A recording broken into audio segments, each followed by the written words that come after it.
Buenas tardes. Un saludo cordial les extiende el Instituto de Estudios Latinoamericanos de la Universidad Nacional, así como la Vicerrectoría de Investigación y la actividad académica Jornadas del Bicentenario en Centroamérica. El día de hoy tenemos la sexta mesa correspondiente al ciclo de charlas de visiones de Centroamérica.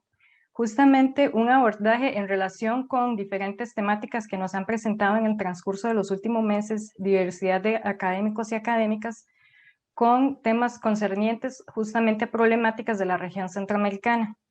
El día de hoy les damos la cordial bienvenida a la mesa titulada Literatura e Identidades en Conflicto. Hoy tendremos la participación de tres académicos del Instituto de Estudios Latinoamericanos, justamente en el marco de el tema concerniente a las literaturas, e iniciaremos con la participación de la máster Nuria Rodríguez Vargas. Me permitiré presentarla previamente. Ella nos presentará su tema, Confusión, Sospecha y Desencuentro en dos novelas de Rafael Cuevas Molina, Soplos de Guerra. Nuria Rodríguez Vargas está formada básicamente, su formación básica es en literatura y educación. Es máster en estudios latinoamericanos con énfasis en cultura y desarrollo. Asimismo, es académica en el Instituto de Estudios Latinoamericanos y en el Instituto de Estudios Sociales de Población.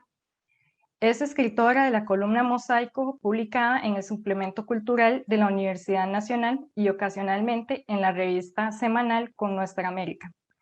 Antes de darle la palabra a Nuria, quisiera comentarles un poco la dinámica en donde le daremos la palabra a nuestros conferencistas y posteriormente abriremos un espacio de preguntas y comentarios para las personas que nos siguen, quienes pueden hacer sus intervenciones a través del Facebook Live o ya sea a través de, a través de Facebook Live. Muy bien, Nuria, adelante. Bueno, muchas gracias a la compañera Marcela por la presentación y buenas noches a todas las personas que nos acompañan. Bueno, ya Marcela enunció el título de mi presentación. Yo me voy a quedar con la última parte del título, Soplos de Guerra, ¿verdad? Porque ese es como el tema central de la presentación. Me quedo con esa frase y me quedo con la palabra guerra.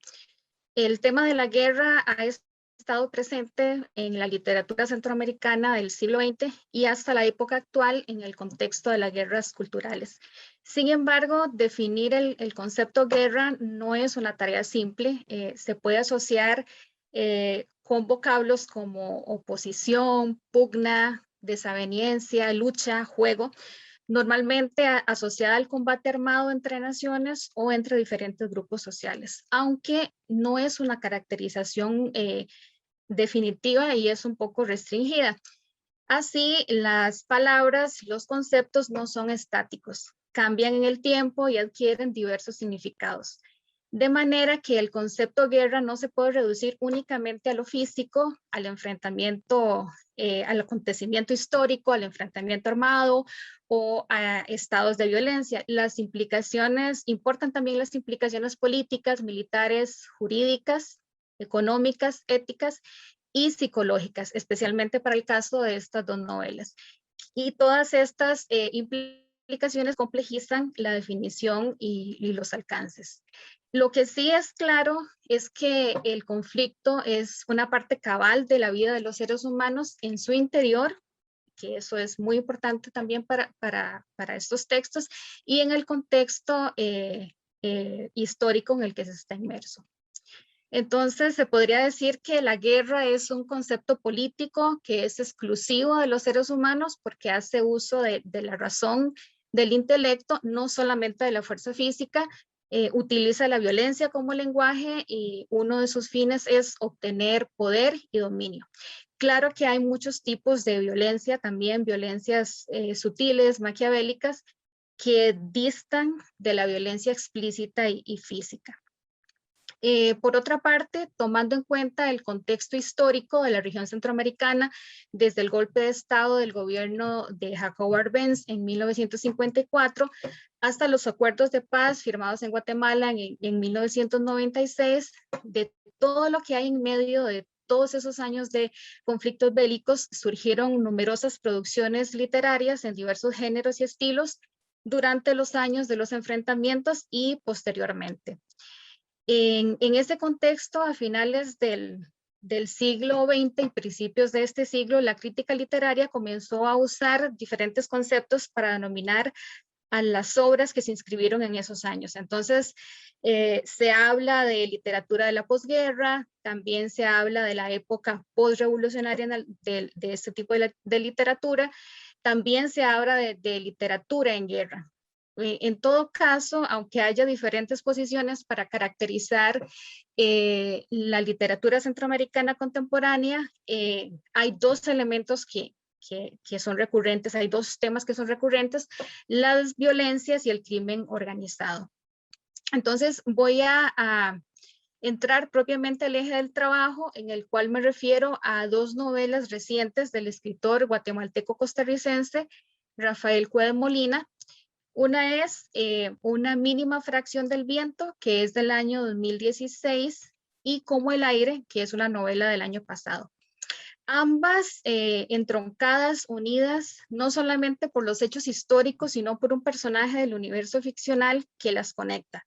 Son dos textos de forma y estética diferentes, pero con el mismo fondo, que es la violencia y la guerra que ha atravesado la región durante el siglo XX y lo que llamamos del siglo XXI. En estas dos novelas, los mundos mostrados dan cuenta de muchas complejidades existenciales y sociales. Las contradicciones, las ambigüedades que viven los personajes de diferentes clases sociales en Guatemala siempre están presentes. Los lazos que los une, la dependencia, pero al mismo tiempo la imposibilidad de reconciliarse, puesto que el miedo y la incertidumbre, la desconfianza, la paranoia lo impide. Entonces, en estos acontecimientos y en estos mundos, nada es lo que parece.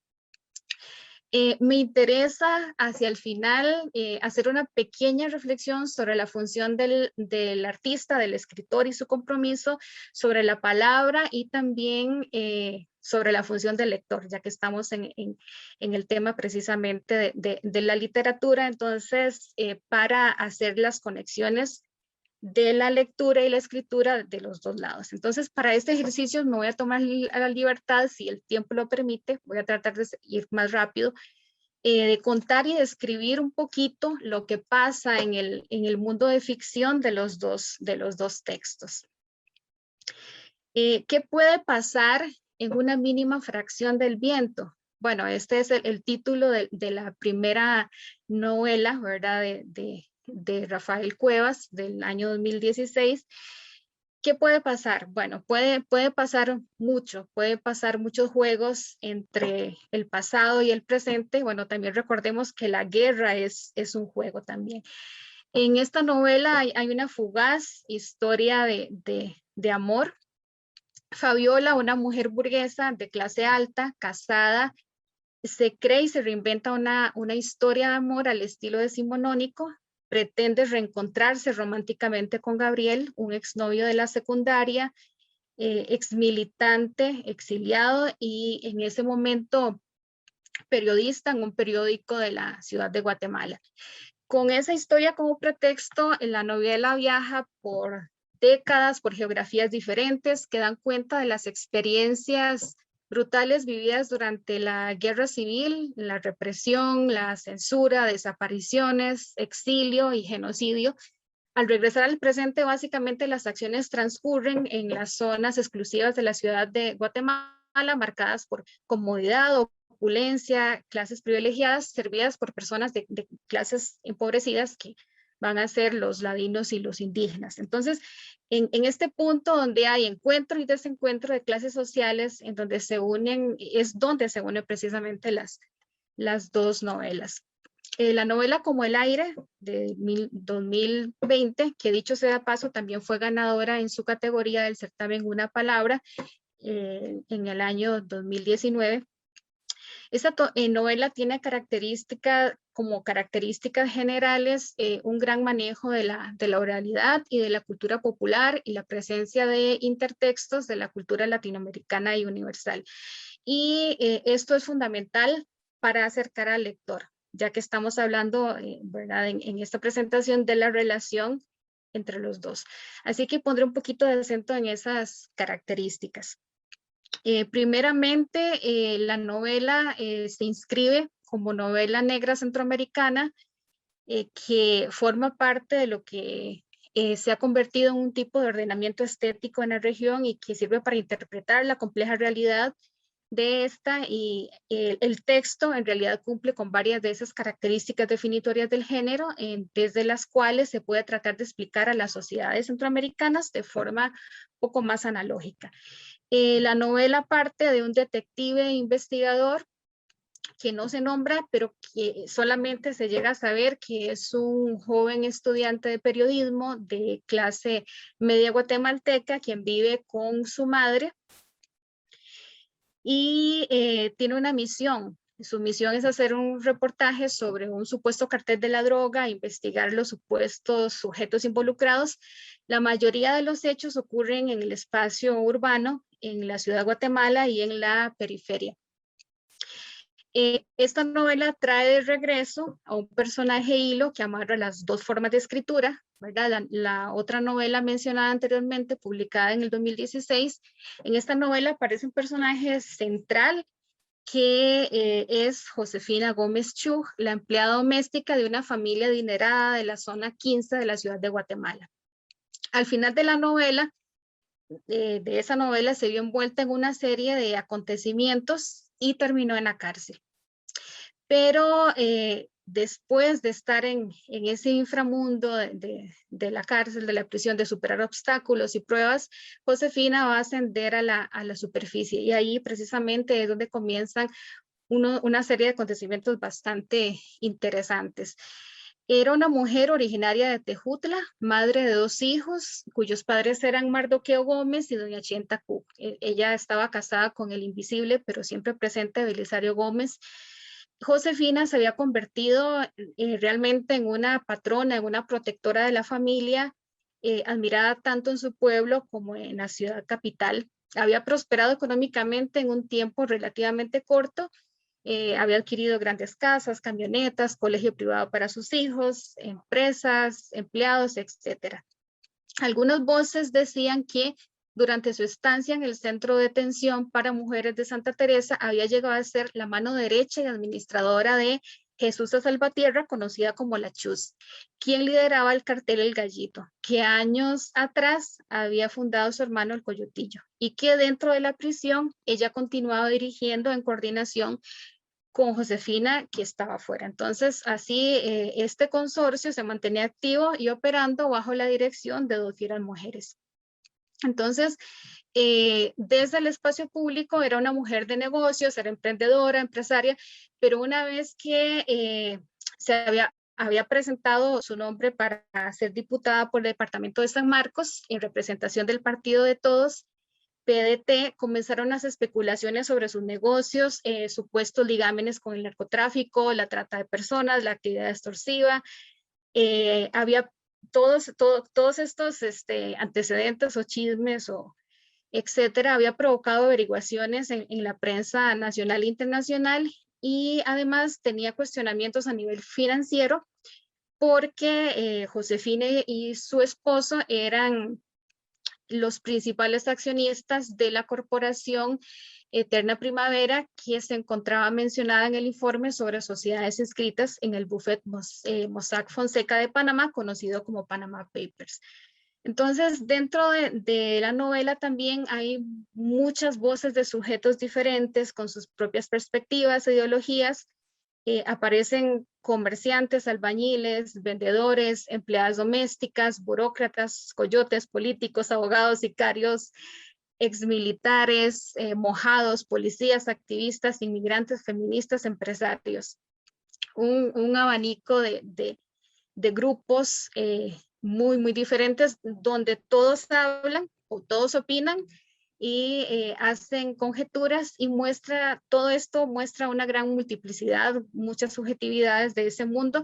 Y algo muy, muy interesante es que hay un juego polifónico que todo lo atraviesa. Se da un diálogo entre los diferentes discursos y el contexto sociopolítico y económico en que se encuentran. Entonces, esta pluralidad de hablas sociales e individuales acercan al lector a los orígenes de la literatura oral, que es un elemento muy importante de la novela. Y bueno, la literatura oral, que esta forma que se produjo en las calles, en los pueblos y en las ciudades, y que fue construida en colectivo y que pasaba por el humor, por la ironía, por la sátira, la parodia, y que podía tener formas diversas como la fábula, los chistes y las canciones. En este sentido, en la novela se encuentran esas diferentes narrativas. Una de ellas es el chisme, es decir, la transmisión de información no verificada, que es ambigua, que puede ser falsa o verdadera, pero que tiene toda una intención de indisponer contra el sujeto que ha sido objeto del chisme. Por otra parte, el ágil despliegue espacial y nominal refuerza lo verosímil de la obra, la descripción de lugares, de personajes, de espacios, la precisión de la ubicación física, la ambientación, dan una idea de familiaridad, conocimiento de los espacios, de los olores, de los colores, las formas, los sabores, etc. Y algo también característico son los hipocorísticos y sobrenombres, que son muy creativos, muy cómicos y que recuerdan la cultura y el habla popular centroamericana y por extensión latinoamericana. Entonces, algunos que se mencionan son Quincho, Sole, El Cuervo, Torcido, Mulotas, Culebrón, El Chino Masaya, Bisbirindo. Entonces, el universo lingüístico es amplio y diferenciable y se notan diversos registros de habla de los personajes en los diferentes espacios geográficos, sociales, educativos y generacionales de la sociedad guatemalteca. La producción de enunciados es muy rica, original y variada. Entonces, siguiendo Bakhtin, el lugar de cada uno de esos lenguajes es sólido e indiscutible. Estos lenguajes no chocan entre sí, pues, cito, el lenguaje como viva concreción socioideológica, como manifestación de heteroglosia, descansa sobre la conciencia individual en la frontera entre lo propio y lo ajeno. Entonces se puede decir que toda palabra es polifónica y que todo discurso es dialógico. Por tanto, la novela de Cuevas Molina, mediante estos elementos, logra tender puentes entre la obra artística, la sociedad y la reflexión crítica. En la obra hay un ir y venir en el espacio-tiempo, saltos, vueltas al pasado, a lugares diferentes para tratar de explicar situaciones, describir personajes o lugares, intenta atar y desatar nudos de la narración, que es una narración en forma de túnel, de laberinto. Entonces, dentro de este mundo ficcional que es bastante laberíntico, regido por el minotauro del narcotráfico, destacan los secuestros express, los asesinatos, las desapariciones, el lavado de dinero, la corrupción, el coyotaje, y se observa que el imperio del narco tiene ligámenes con todos los niveles sociales, con todos los grupos étnicos, con todos los partidos políticos, y en realidad todos son codependientes.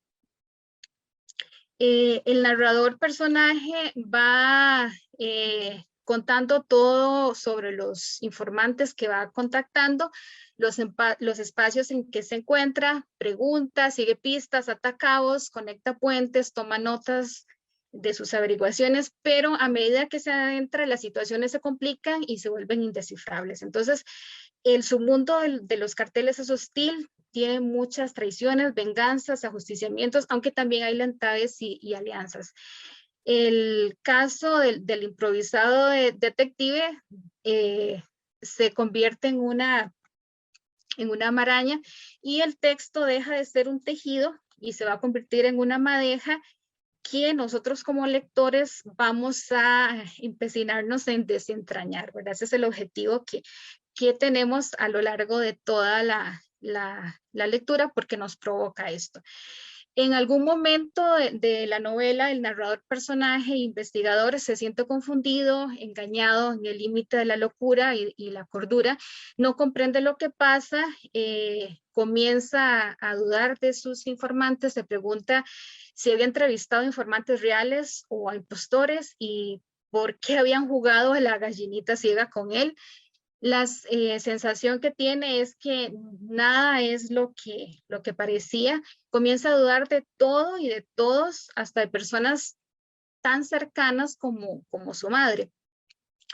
Y se hacía preguntas a sí mismo, escuchaba voces y voces dentro de la cabeza, tenía muchas sospechas, batallas internas. Entonces, cito una línea de la novela que dice así: estamos envueltos en una trama de la que formamos parte sin saberlo y que como el aire es nuestra naturalidad sin que la veamos.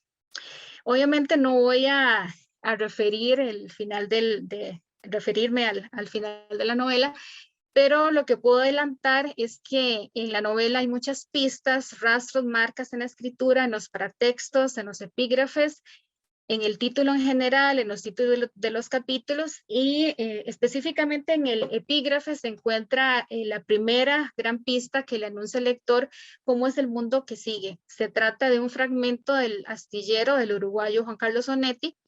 Cito, dice así: sospecho de golpe lo que todos llegan a comprender más tarde o más temprano, que era el único hombre vivo en un mundo ocupado por fantasmas. Entonces, uno como lector se pregunta también con un poquito de sospecha si los personajes de esta novela tendrán algo en común con los de Santa María. Serán desconfiados, desilusionados, incrédulos, corruptos, etcétera, etcétera. Entonces se comienzan a hacer ese tipo de enlaces entre otros textos. En esta novela, como el aire, encontramos situaciones muy similares a las que caracterizan a la realidad de nuestra región: el dominio de las políticas de corte liberal, la migración masiva hacia Estados Unidos, aumento de los niveles de violencia, crimen organizado, lavado de dinero, el ascenso de corporaciones religiosas y un tema que atraviesa todo, que es la corrupción y que se puede apreciar desde el plano individual, pasando por los diferentes grupos hasta llegar a estructuras de poder como los gobiernos de turno de nuestras repúblicas. En síntesis, la palabra es la que crea realidades, la palabra es polifónica y la escritura es relevante como memoria y como ejercicio ético para librar las guerras internas y psicológicas, los traumas, los miedos, las imágenes del terror del pasado y del presente. Y sobre todo, un elemento fundamental, la crítica social, por tanto, el arte comprometido. Decía Bakhtin que la literatura es inseparable de carácter social, sin embargo, eso no quiere decir la renuncia a las alegorías, a las metáforas, a la belleza de la escritura. Afirmaba Sartre sobre el escritor, cito, decía Sartre que está en el asunto, haga lo que haga, marcado y comprometido, tiene una situación en su época, cada palabra suya repercute y cada silencio también. En ese sentido, la producción de Rafael Cuevas Molina denota su visión sensible, reflexiva y crítica como artista desde la palabra, como escritor centroamericano comprometido con el pasado, el presente y el futuro. Pero nosotros como lectores también tenemos una función, si se quiere, una responsabilidad, pues en relación con la experiencia de la lectura y de la escritura, es importante recordar que son dos actos que no tienen una diferencia demasiado radical, pues el lector cede sus propias emociones y sentimientos a los personajes mientras está leyendo. Así, sin una lectura, la escritura va a carecer de sentido, no existiría. Cuando se lee, se arrastran también las experiencias de la vida, las lecturas y las influencias de otros sujetos y de otros textos. Y así que no es un acto individual, sino es más bien un acto colectivo. Sobre la responsabilidad ética de leer y escribir, Sartre reflexionaba: escribir es, pues, a la vez revelar el mundo, y todo el arte del autor es para obligarme a crear lo que él revela y por lo tanto para comprometerme. Entre los dos asumimos la responsabilidad del universo, y si me dan este mundo con sus injusticias, no es para que las contemple con frialdad, De esta manera, el universo del escritor se revelará en toda la profundidad únicamente con el examen, la admiración y la indignación del lector. Ok, bueno, digo esto porque nos encontramos en el contexto de las guerras culturales que en la región, y como lo señala Cuevas Molina, pero en uno de sus ensayos, ha habido un cambio radical de los valores, las aspiraciones y la cultura a través de nuevos medios de comunicación y con ello nuevas identidades transnacionales.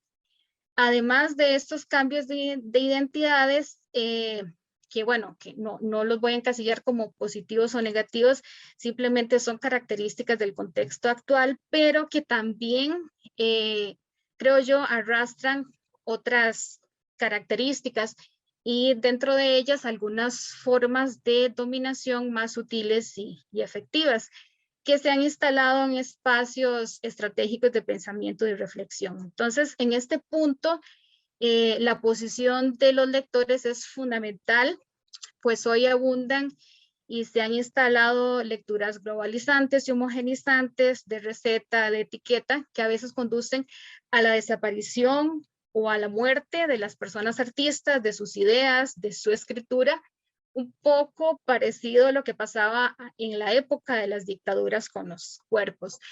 Pero la muerte ahora no es física, sino que es simbólica o tiene que ver con echar en el olvido a los grandes referentes latinoamericanos que siempre alentaron a pensar con cabeza propia, o tiene que ver con la cancelación de los artistas actuales. Y las razones son un poco simplistas porque obedecen al ornato, a la pulcritud y a las buenas costumbres, más que al compromiso social reflexivo y estético del artista. Entonces, para ir cerrando, para matizar las lecturas, es importante recordar que estas nuevas sensibilidades llegaron con los vientos de cambio, y cito: el viento hará sonar la campana de la libertad, ya no hay tiempo que perder, hay que girar hacia la paz. Y bueno, aquí es importante preguntarse qué es la paz y qué es la paz en Centroamérica.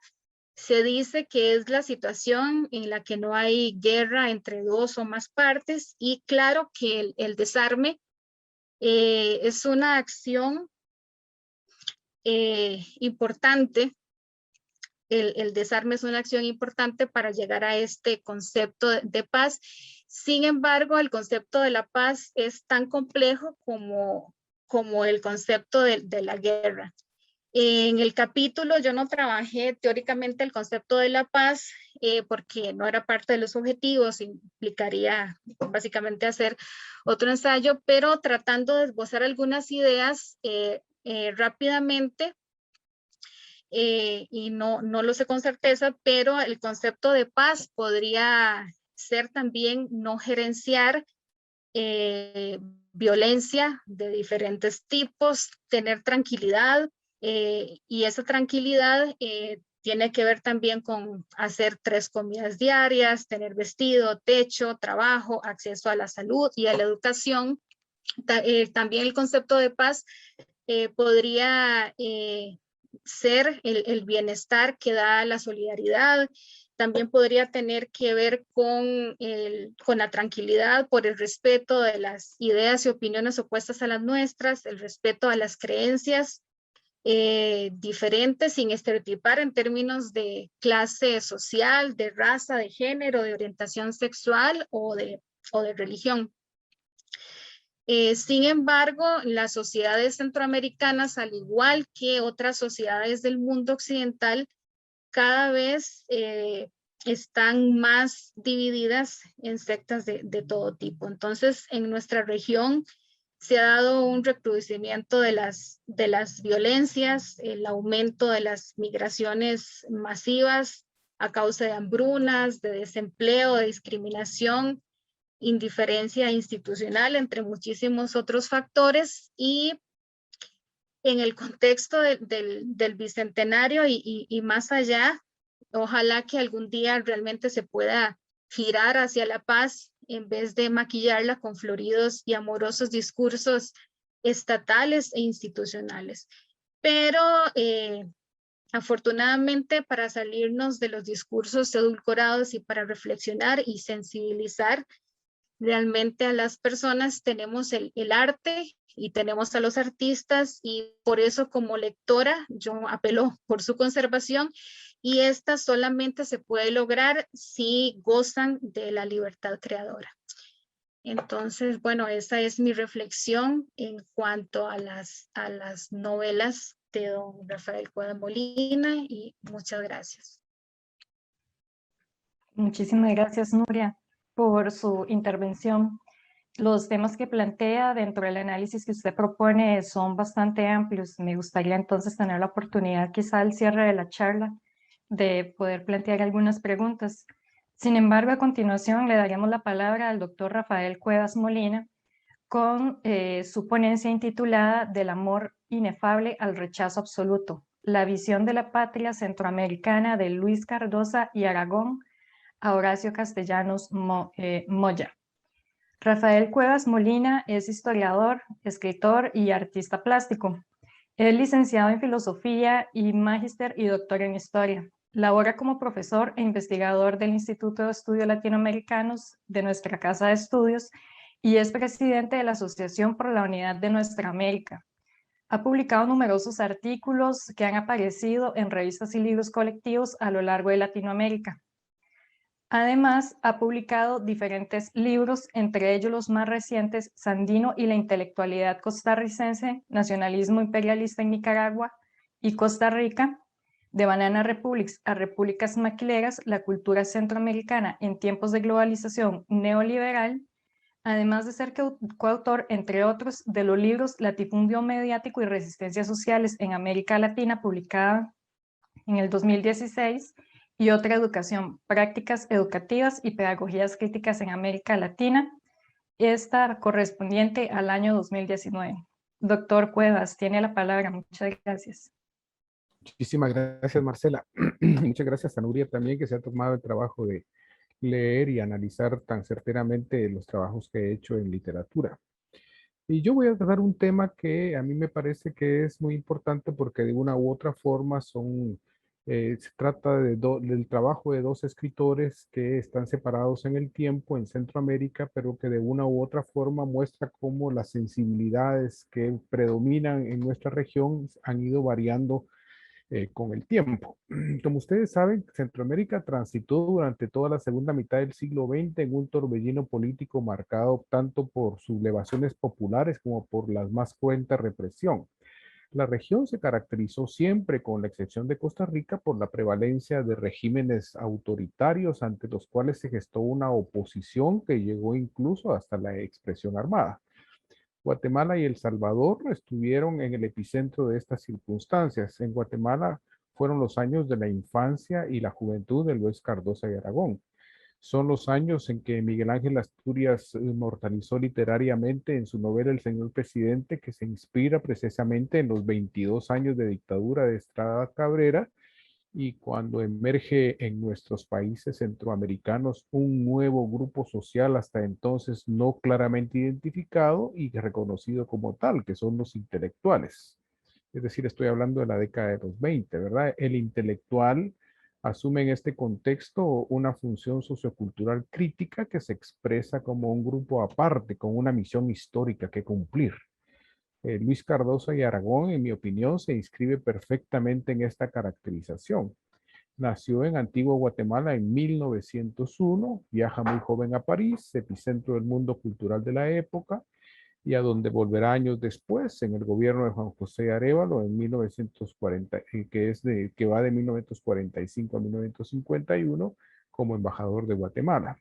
Como muchos intelectuales y escritores latinoamericanos, el distanciamiento físico de Guatemala lo llevó a descubrirla en sus diferentes facetas. En primer lugar, su específico universo cultural, lo que yo caracterizaría como su poderosa personalidad expresada en una herencia precolombina, su diversidad étnica, su riqueza cultural, pero también en la dramática pervivencia de estructuras políticas autoritarias que en un contexto mundial que estaba en ese momento impactado por la imprenta de la Revolución Rusa y en América Latina por la Revolución Mexicana de 1910, se evidenciaban ser anacrónicas e intolerables.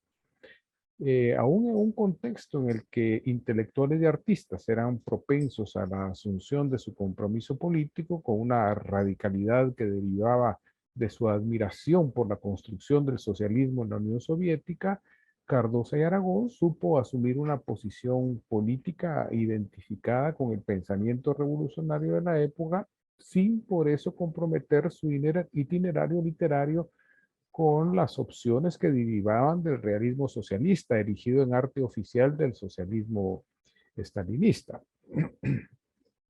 No, en este sentido yo no vacilo entonces en caracterizar a Luis Cardosa y Aragón como el típico intelectual comprometido con los movimientos progresistas y revolucionarios de Centroamérica de la primera mitad del siglo XX, pero que prolonga esa solidaridad y compromiso más allá, en una actividad que lleva incluso hasta la segunda mitad del siglo XX, ¿verdad? Y que encontró en el caso guatemalteco expresiones profundamente radicales, como por ejemplo en casos como lo del poeta Otto René Castillo o el poeta Roberto Obregón, Luis de León o Mario Payera, ¿verdad? Fue ese compromiso, en mi opinión, el principal motor de su retorno a Guatemala en 1944, inmediatamente después del derrocamiento de Jorge Ubico, cuando en el país se abrió la posibilidad de construir algo distinto a lo que se había prevalecido hasta entonces, ¿verdad?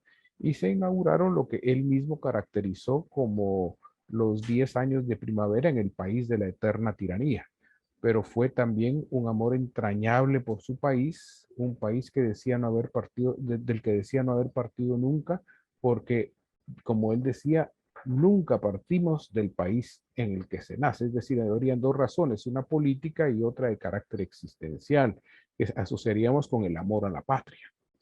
Yo creo que ese amor inefable por Guatemala que tiene en su pueblo natal, que es la antigua Guatemala, su epicentro se despliega en toda su extensión en su ensayo Guatemala, las líneas de su mano, publicado por primera vez por el Fondo de Cultura Económica en 1955, apenas un año después del golpe de Estado contra Jacobo Arbenz. En el prólogo de esa obra, Manuel Garish dice, voy a citar: nadie hasta hoy ha expresado con tanto temblor de ternura, con tanta clarividencia, en el túnel de su pasado, en lo tenebroso de su presente, en lo luminoso de su porvenir. No hay síntesis más bella y al mismo tiempo más verídica de Guatemala que este libro donde Cardosa y Aragón lee en las líneas de la mano de nuestra patria.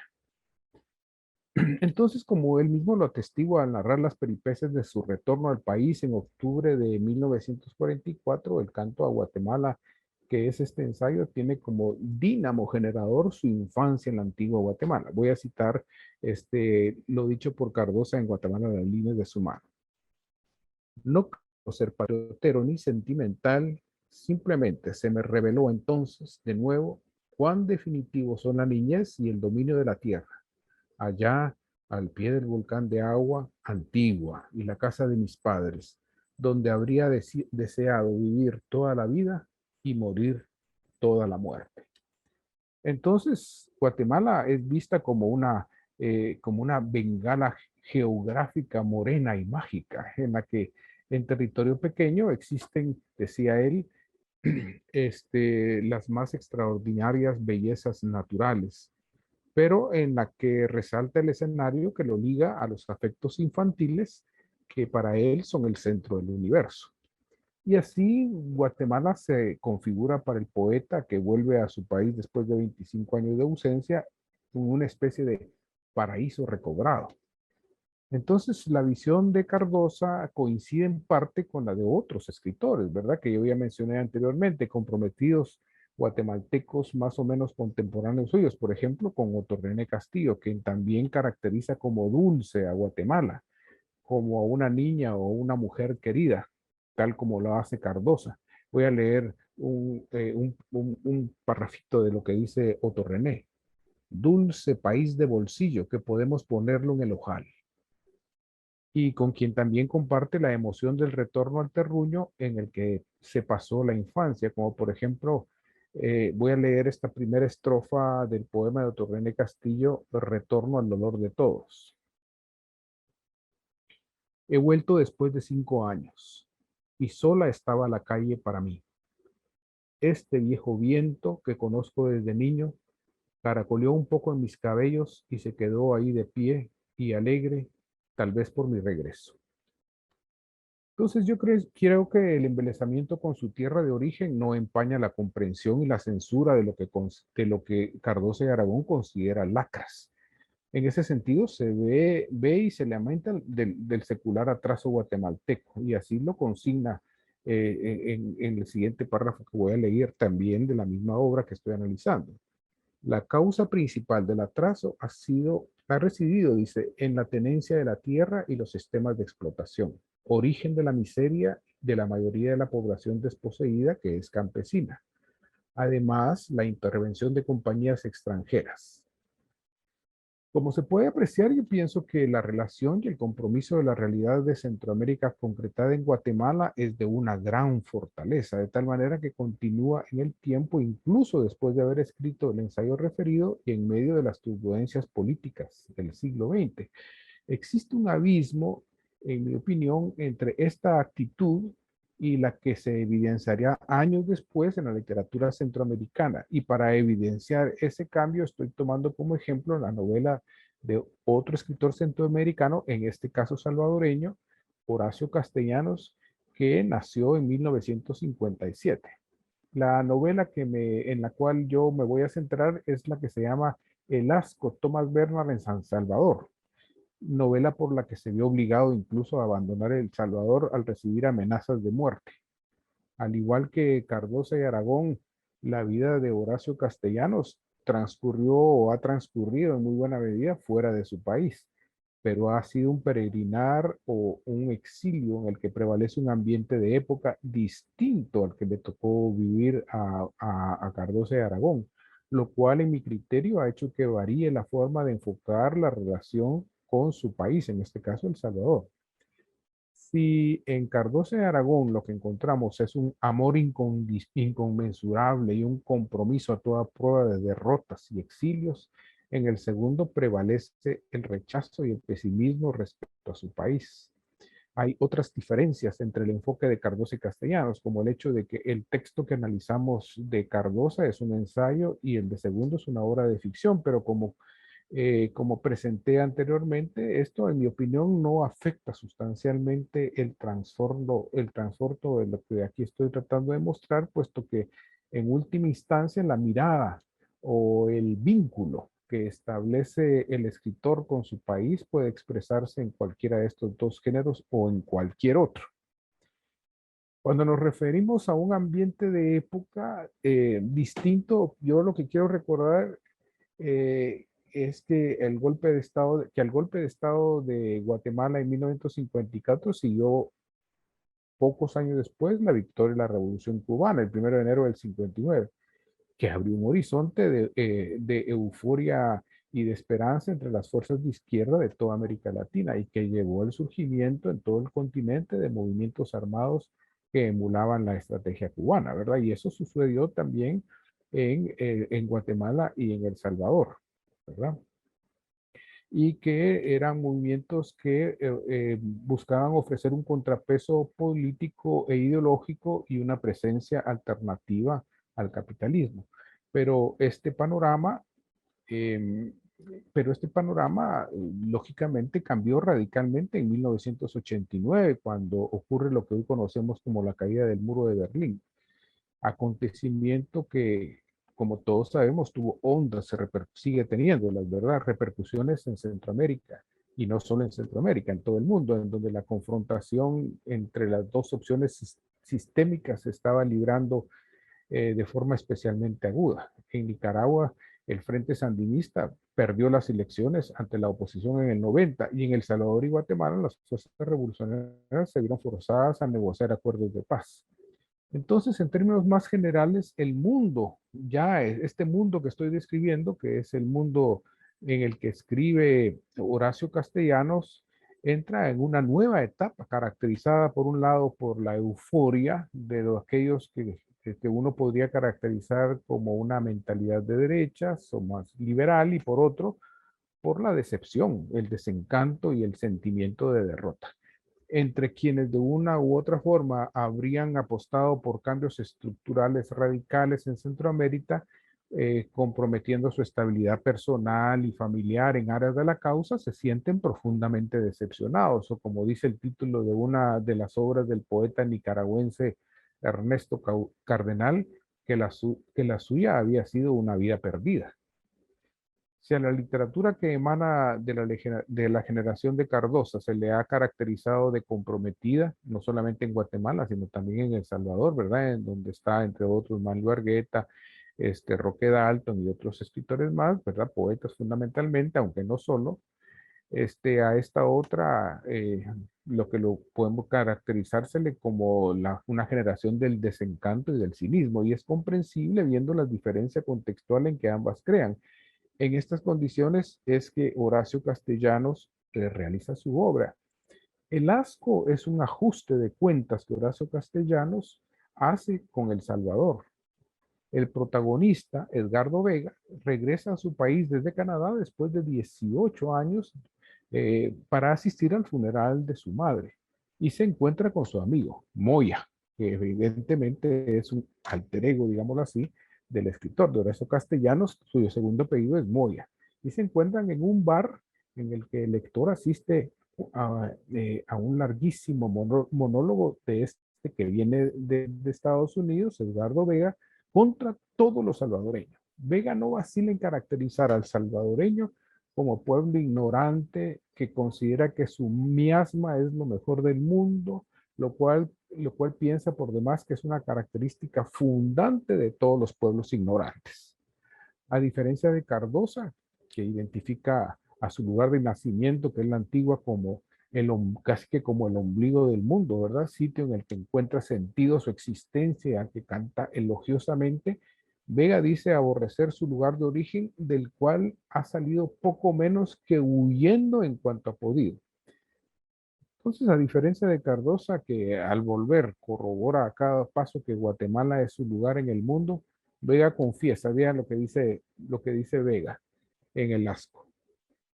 Regresé nada más para constatar que hice muy bien en irme, que lo mejor que se me pudo ocurrir fue largarme de esta miseria. Y es cuando habla de los políticos de izquierda, cuando Vega se le sale el desencanto, la decepción total. Aquellos en los que mucha gente depositó su esperanza de un cambio a los que Cardosa apoyó de forma abierta en los años 80, al punto de ser considerado cabecilla de la subversión, son los más vilipendiados por él. Oigan lo que dice Moya respecto a la izquierda. Y lo peor son esos miserables políticos de izquierda, Moya, esos que antes fueron guerrilleros, esos que antes se hacían llamar comandantes, esos son los que más asco me producen. Nunca creí que hubiera tipos tan farsantes, tan rastreros, tan viles, una verdadera asquerosidad de sujetos, luego que mandaron a la muerte a tanta gente, luego que mandaron al sacrificio a tanto ingenuo, luego que se cansaron de repetir esas estupideces que llamaban sus ideales, ahora se comportan como las ratas más voraces.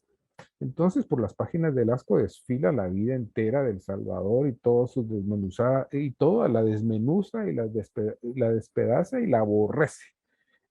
Aborrece el fútbol, el transporte público, la familia, las universidades, los periódicos, la comida popular, la parentela y a través de ella las mujeres salvadoreñas y las diversiones de los varones, la cultura artística, la violencia, bueno, absolutamente todo, y todo es visto bajo una óptica totalmente negativa.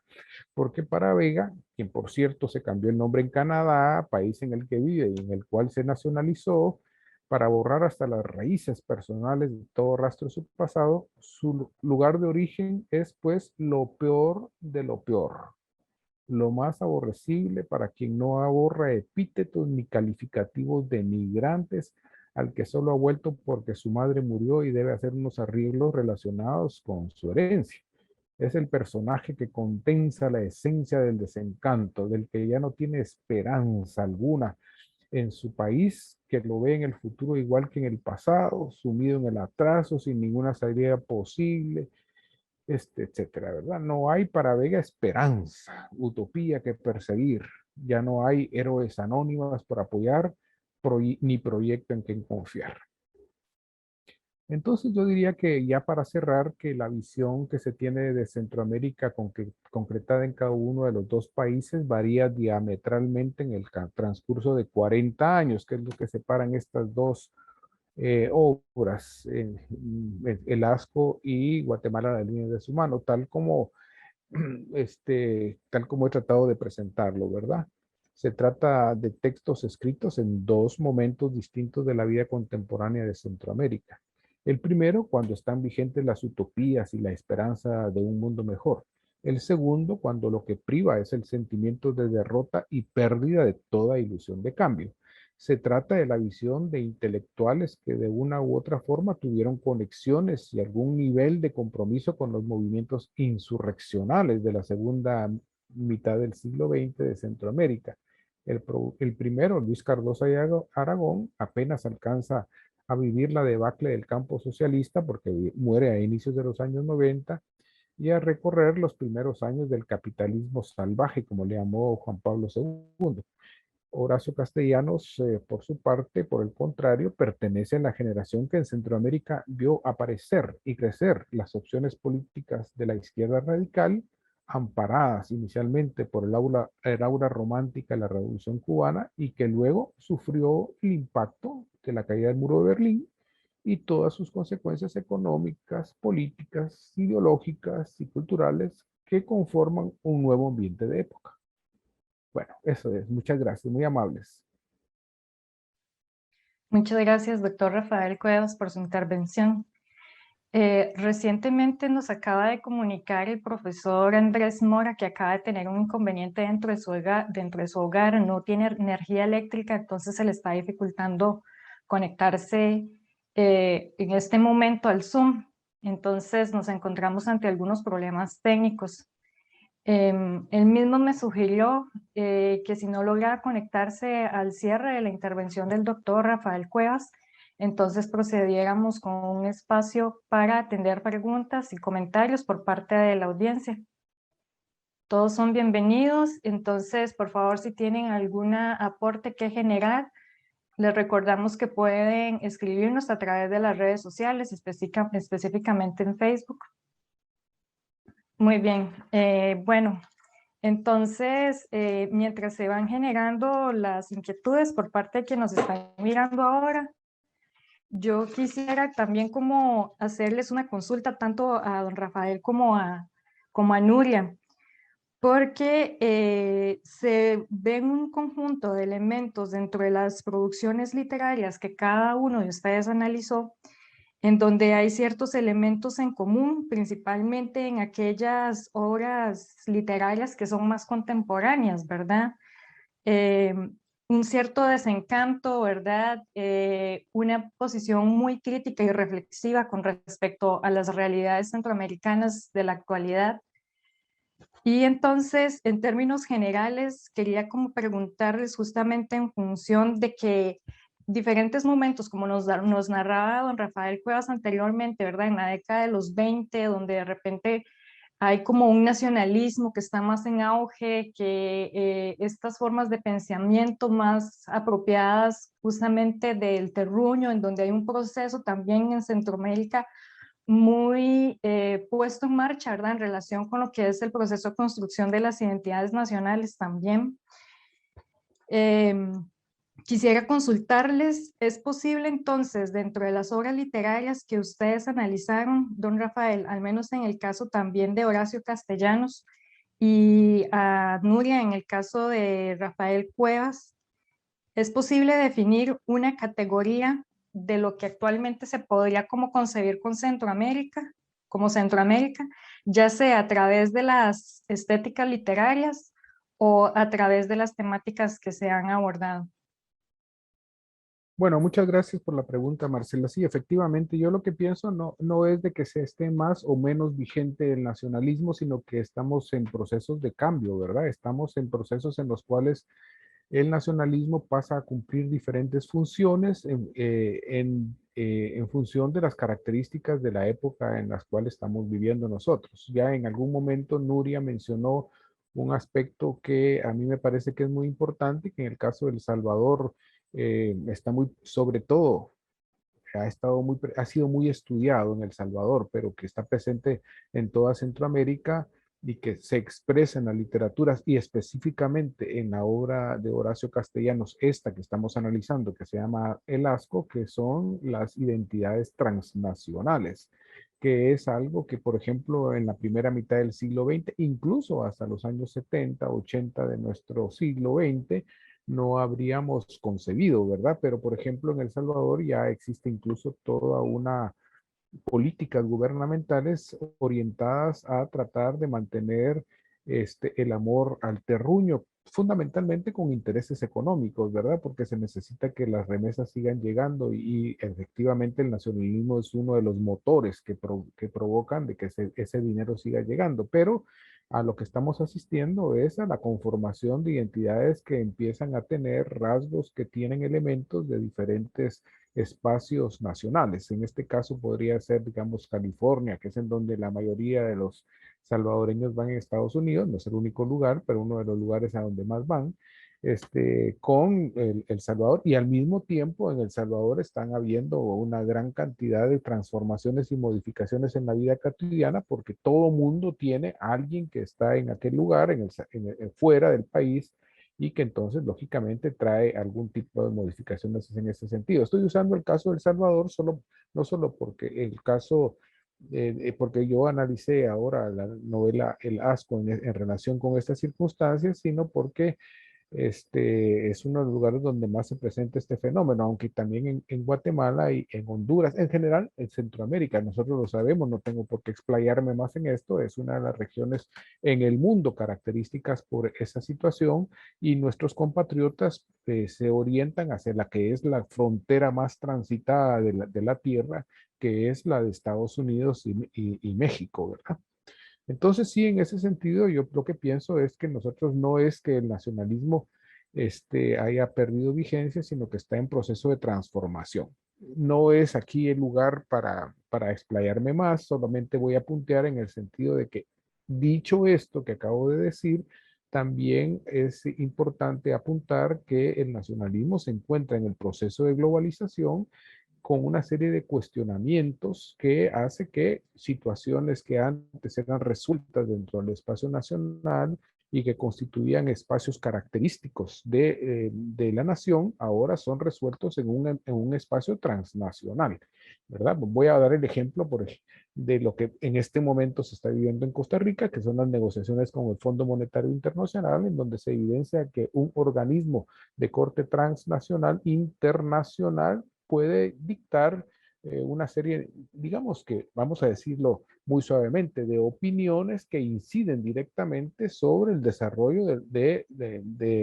la política nacional. Bueno, pero entonces, sin embargo, lógicamente los estados nacionales siguen cumpliendo una serie de funciones y esto se sigue reflejando evidentemente en la literatura. Muchas gracias, don Rafael. Pero también de alguna manera se percibe como cierto desencanto, ¿verdad? ¿Qué rol juega entonces este desencanto? Un poco como en la línea de la pregunta que le planteaba, este desencanto justamente dentro de esta visión de Centroamérica, en la propuesta estética, por ejemplo, de la narrativa que se viene generando. Sí, bueno, en relación con lo que preguntabas, bueno, yéndonos un poquito como a la historia de la literatura centroamericana y un poco partiendo del modernismo, ¿verdad? Que fue pues sistematizado por el nicaragüense Rubén Darío y que corresponde a una época en que hubo como una reacción a la unión centroamericana a través de esas formas artísticas y estéticas, de un exotismo tal vez como malinterpretado, porque en realidad ese exotismo llevó y difundió un poco más a la región y a la literatura centroamericana y la puso ¿verdad? En el panorama mundial. Y bueno, siguiendo en el tiempo, ¿verdad? En el siglo XX, en la época de los 20 y los 30, que fue una época con un marcado, digamos, antiimperialismo en las letras, ¿verdad? En las letras centroamericanas y latinoamericanas en general. Y bueno, ya brincando un poquito a la época de las dictaduras, ¿verdad? En Centroamérica, desde los 60, 70, 80, ¿verdad? Que fue pues esta época de violación de los derechos humanos, pero también de mucha solidaridad dentro de la región y dentro del continente y a nivel mundial también.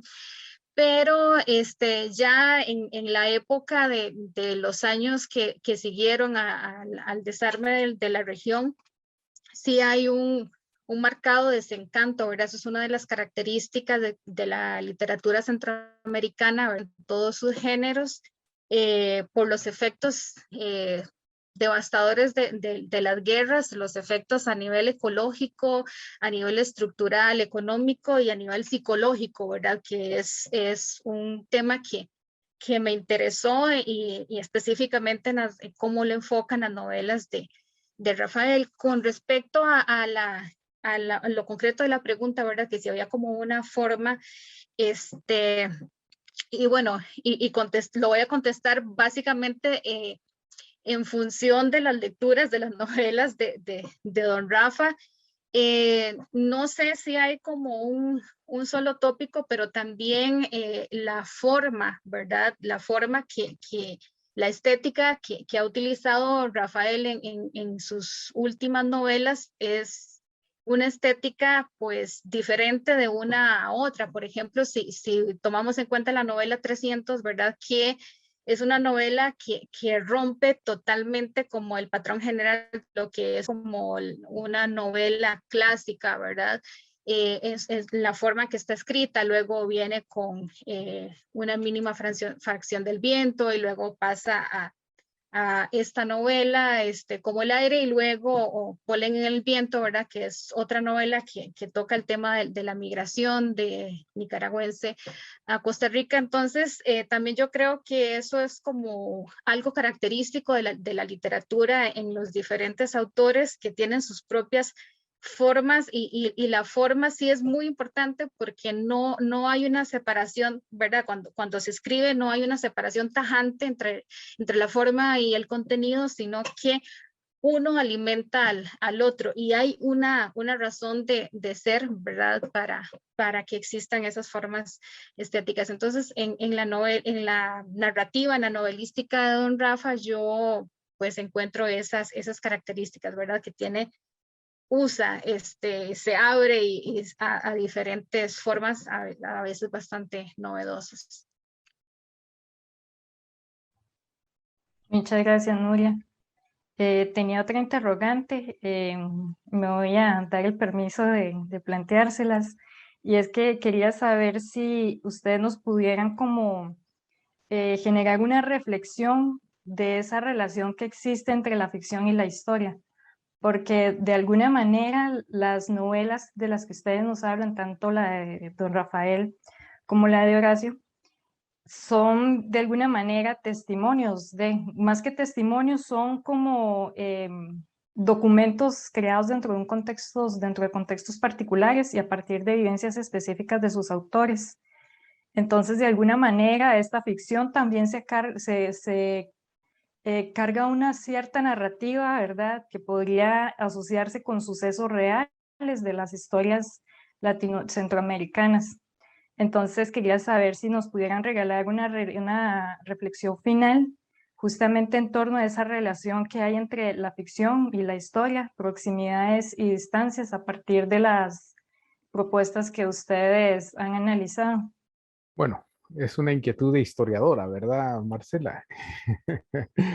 Eh, yo pienso que ese tema que vos estás planteando tiene múltiples aristas. Puede ser, primero puede ser analizado desde diferentes perspectivas y al mismo tiempo hay reflexiones al respecto desde hace mucho tiempo. En Centroamérica se han hecho eh, reflexiones en este sentido en el periodo más cercano. Voy a mencionar una de las vertientes de reflexión en este sentido, que tiene algo que ver con lo que el concepto que utilizaste, que es el de testimonio, ¿verdad? Y en este sentido, en Centroamérica se acuñó la idea, el concepto de testinovela. ¿Qué quiere decir esto? Que es la novelización o literaturización de las vivencias específicas, ya sea de personajes, de personas o de grupos sociales. En torno a esta situación incluso ha habido famosas polémicas en el caso, por ejemplo, del testimonio de Rigoberta Menchú, que en algún momento un antropólogo norteamericano de apellido Stoltz investigó algunos de los hechos que ella narra en su testimonio. Me llamo Rigoberta Menchú y así me nació la conciencia, y llega a la conclusión de que no todos ellos son verdaderos, y de ahí entonces aparece toda una, digamos, refutación de la validez del testimonio de Rigoberta, ¿verdad? Entonces ahí aparece, incluso se han publicado libros en torno a reforzar esa tesis, o aquellos que consideran de que lo que Rigoberta está diciendo, y que es la tesis además que Rigoberta mantiene, es que no se trata de un testimonio solamente personal, sino que se encuentra atravesado por la historia de su pueblo, ¿verdad? Y en esto entra a jugar un papel la idea de que ella es voz de lo que un determinado grupo social indígena en Guatemala entiende que es la voz individual, que es la voz de la comunidad. Fíjate que estoy hablando solamente de una dimensión específica de esta vinculación entre historia y literatura, pero podríamos tratar muchas otras aristas que son muy interesantes, ¿verdad? Que yo no voy a tratar aquí porque sería alargarnos mucho, pero sí, efectivamente, esa vinculación entre historia y literatura ha estado siempre presente. Una de las, por ejemplo, yo recuerdo, y me parece que fue muy interesante, todavía sigue presente de alguna forma, aunque su literatura ya no tiene la vigencia, digámoslo así, que lo tuvo allá por los años 60 y 70, las discusiones que despertaron obras como El siglo de las luces de Alejo Carpentier, y otras similares, en las cuales Alejo Carpentier decía, y eso fue también analizado por críticos y teóricos de la literatura, de que la ficción entraba en aquellos espacios en los cuales la historia dejaba claroscuros, y en donde había la posibilidad entonces de que la imaginación y la creación entraran a jugar un papel. Y entonces uno de los pasajes, digamos, relevantes que más se mencionaban era aquella del encuentro entre Cristóbal Colón y la reina Isabel de Castilla, que le iba a financiar su viaje a América, y que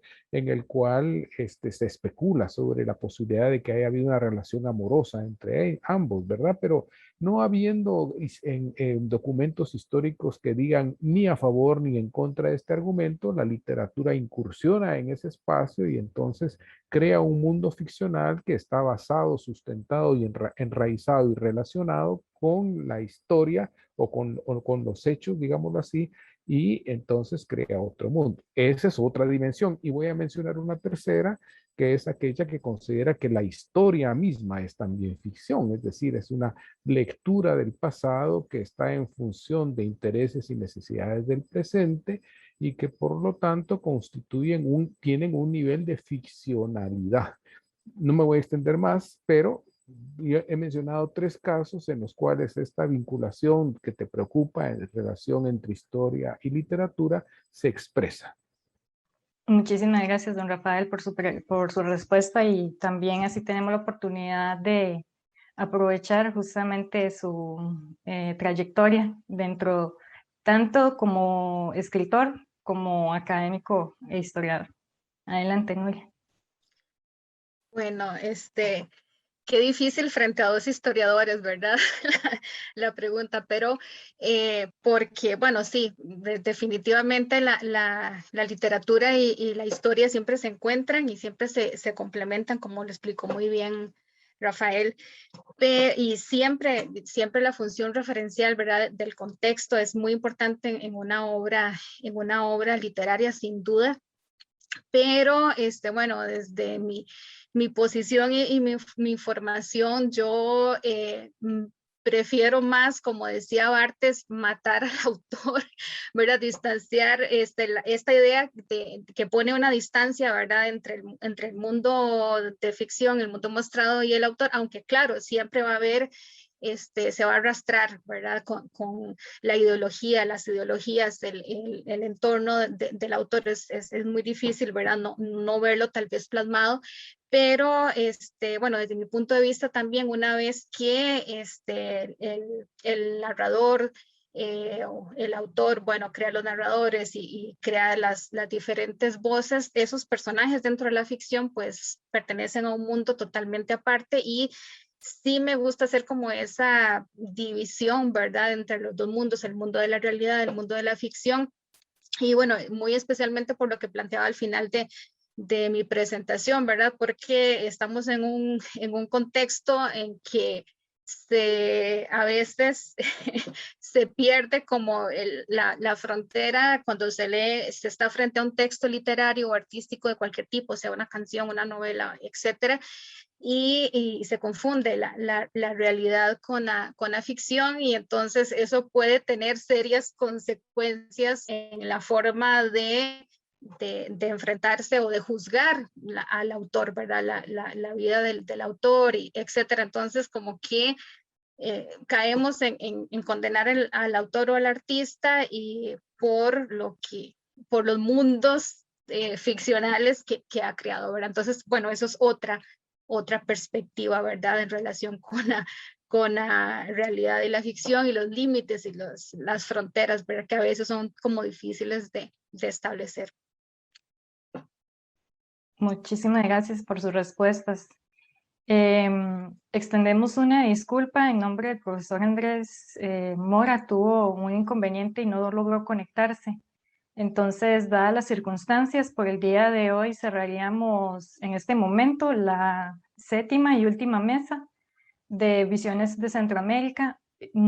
Aprovecho la ocasión para reiterarles la invitación a que compren y consulten los 3 tomos que ya fueron publicados por la editorial de la Universidad Nacional y se encuentran disponibles en su biblioteca. Si no se pudiesen trasladar a Heredia, pues entonces pueden hacer compra directa a través de la página web. Muchísimas gracias y que tengan un buen día. Muchísimas gracias, Rafael. Muchísimas gracias, Nuria. Fue muy provechoso escucharles. Muy buenas noches. Muchas gracias. Que estén muy bien todos. Bueno, buenas noches.